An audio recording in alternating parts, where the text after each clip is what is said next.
So we're going to differentiate the given function. Notice that it is in the form radical x. It's a single function, except that this is a constant. You don't need to worry about a constant. So we go derivative of the function is the constant, leave it alone, times the derivative of the function radical tangent of x. Notice that radical tangent of x is a single function. It's not a product, not a quotient, not a sum, not a difference. And the outer function is radical x. It looks like radical something.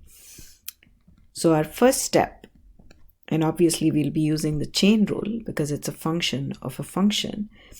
So first we'll be differentiating the radical x function. So d by dx of radical x is 1 over 2 radical x, except that it's not with respect to x. We'll be differentiating with respect to tangent of x. So we have 1 over 2 radical tangent of x.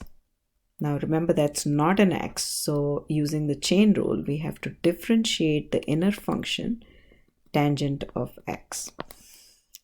And this is equal to, so that let's just cancel that. So that's 10 divided by radical tangent of x times d by dx of tangent of x is secant squared of x. So this is equal to 10 secant squared of x divided by radical tangent of x.